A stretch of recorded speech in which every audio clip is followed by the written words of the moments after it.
Olá, uma boa noite a você que está acompanhando a Canção Nova no Brasil, em tantas partes do mundo. Com muita felicidade a gente está chegando aqui nesta hora da noite e chegando especialmente à sua casa, onde você mora, agora em tantas partes deste nosso país e fora dele também agora, por outros canais. Muito obrigado por nos receber. Este programa se caracteriza por tratar sempre da nossa atualidade, de temas importantes, bem vivenciais, que a gente está tocando no nosso dia a dia. Hoje não será diferente.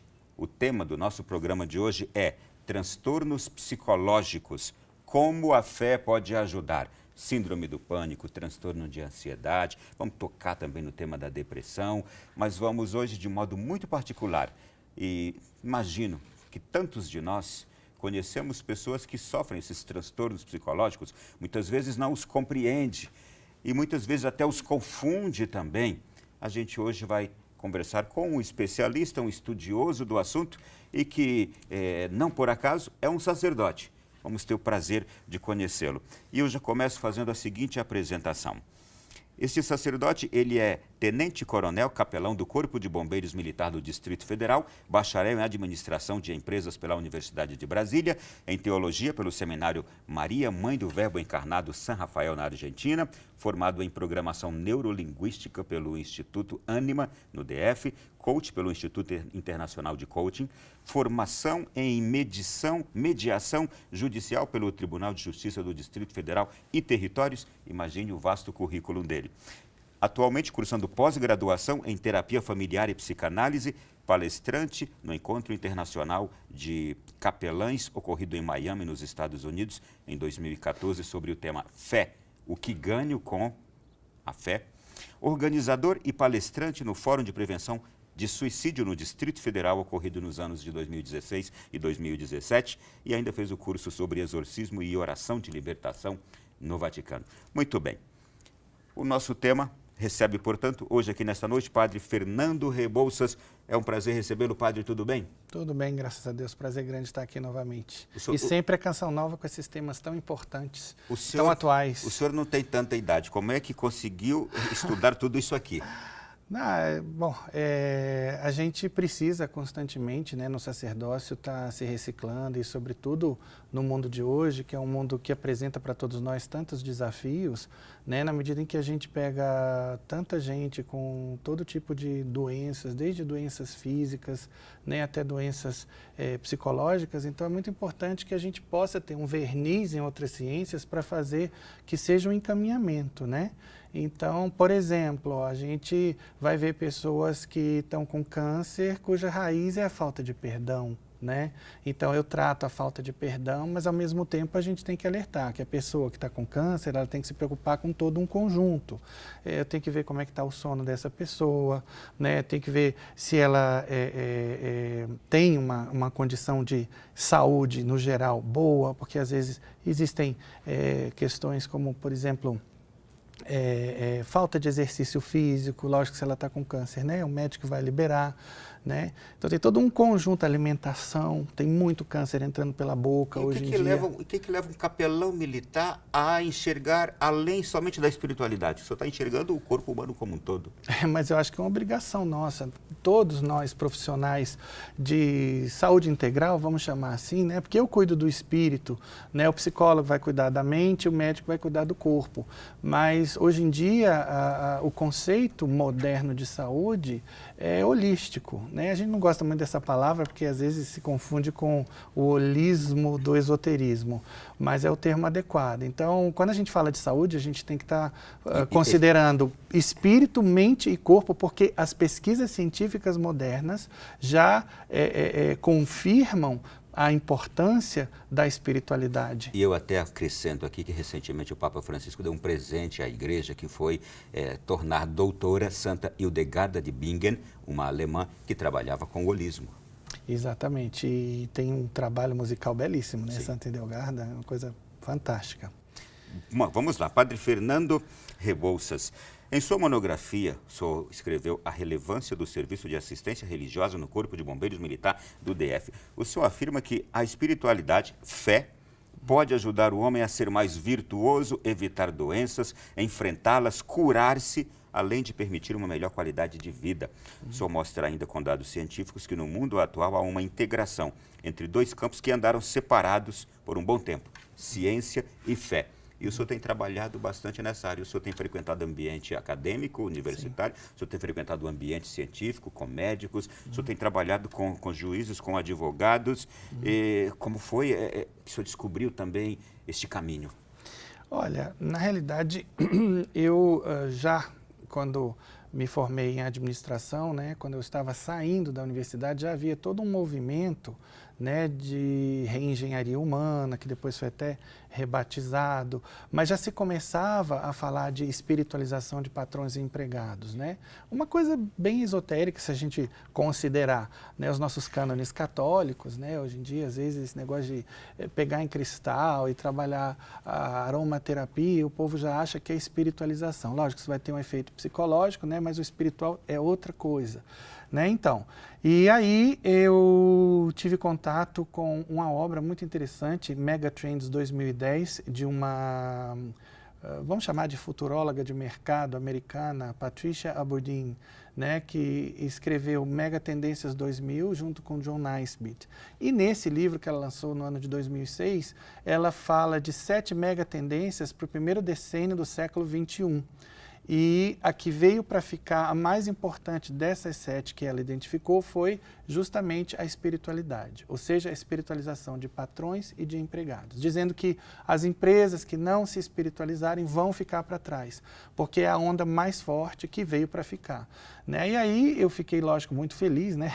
Como padre a gente descobre, coisa boa, vão começar a falar mais de Deus nas empresas. E aí o senhor viu ali o caminho também para purificar e não deixar isso escapar para o lado errado, né? Exatamente. Então, eu me interessei por estudar, vamos dizer assim, o que nós poderíamos oferecer para o mundo empresarial, né, justo com base no meu conhecimento também de administração, para que patrões e empregados pudessem ter os melhores resultados, mas não somente em termos financeiros, antes de mais nada em termos existenciais, porque a gente não está nessa vida só para ganhar dinheiro, a gente está nessa vida, antes de mais nada, para chegar ao céu, né?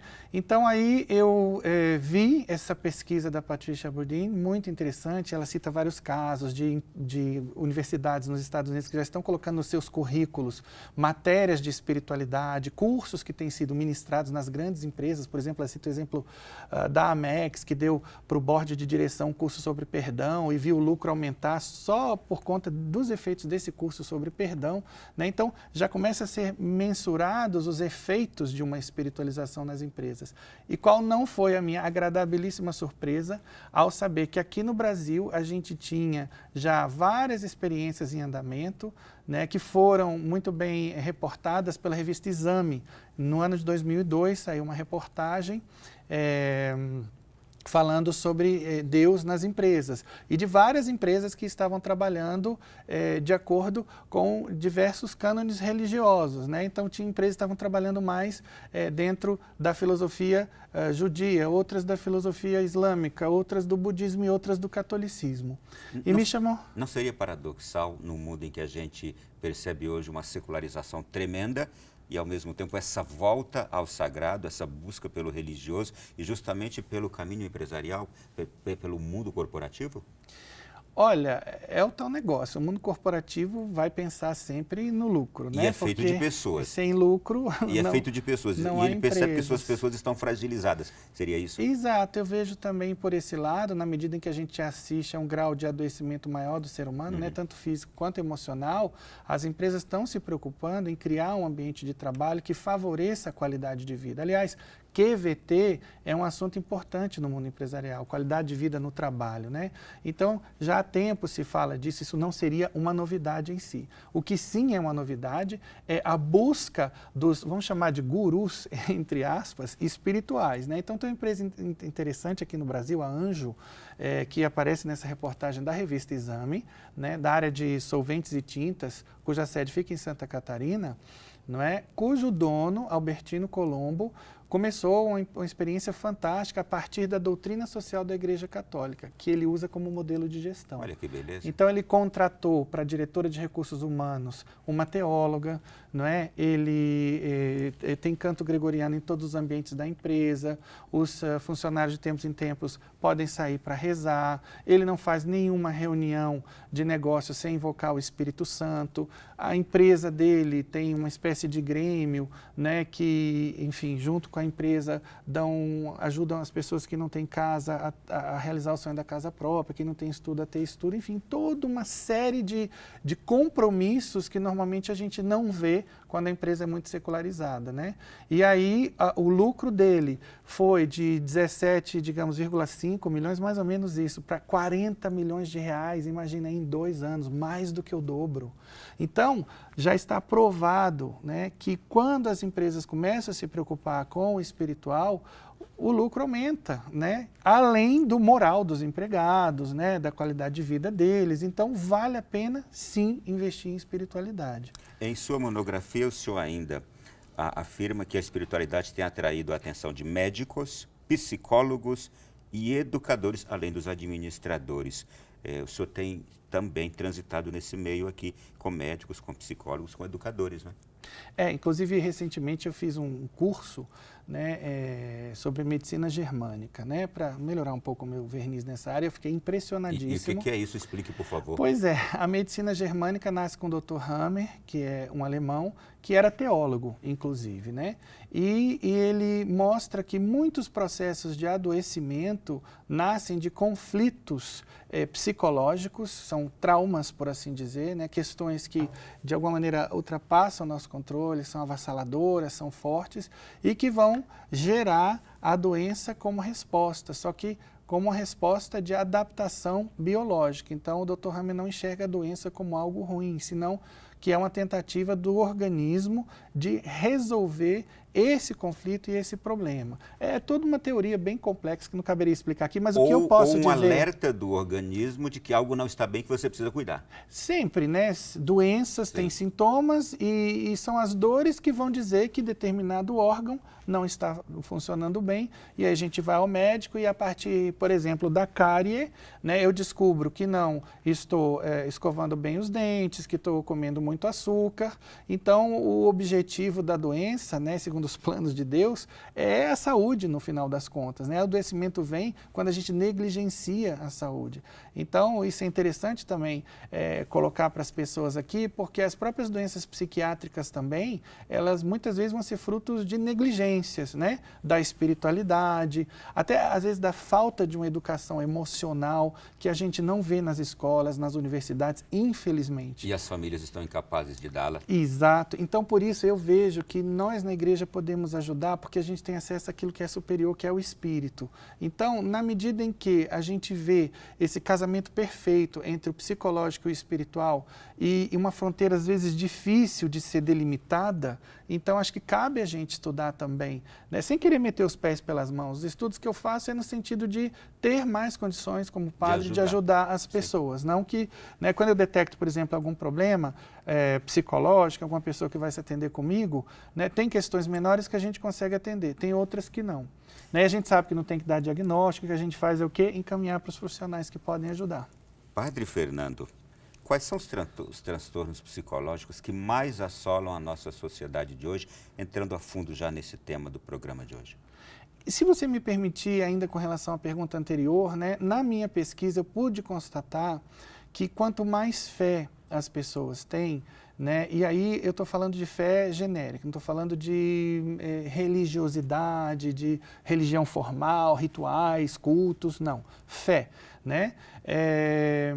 Menos depressão elas vão ter, menos suicídio, menos ansiedade, menos hipertensão, menos divórcio, menos drogadição, menos endividamento irresponsável, né?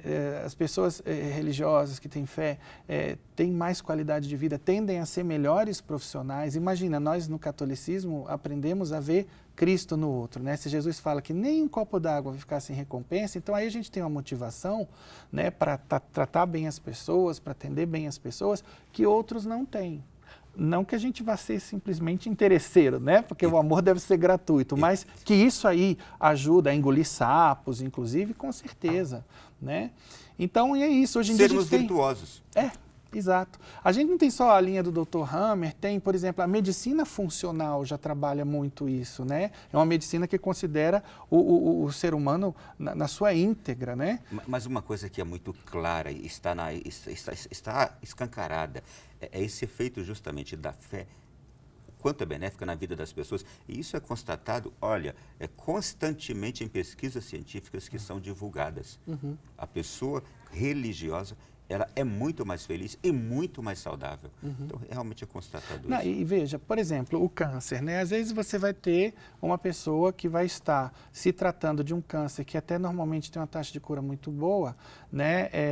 Com a melhor equipe, sei lá, do Sírio-Libanês ou do Albert Einstein, com a quimioterapia que acabou de chegar da Bayer, e ela vai morrer, porque a raiz do câncer dela é ódio, ressentimento e rancor, vividos há anos, que podem gerar, segundo as pesquisas do Dr. Fred Luskin, que é o maior especialista em mágoa, ressentimento e perdão no mundo. Ele escreveu um livro que eu recomendo, se chama O Poder do Perdão. Ali ele diz que a falta de perdão pode gerar, por exemplo, alergias, né, dermatites, psoríase, dores crônicas como fibromialgia, enxaqueca, gastrite, né, e câncer como coroa, né, de todo esse processo. Então a gente precisa prestar atenção na nossa saúde psicológica, porque afeta inclusive a fé. E olha, certamente muita gente em casa está dizendo, eu já experimentei isso, a igreja já me ensinou, padres, grupos de oração já me levaram a compreender e experienciar isto.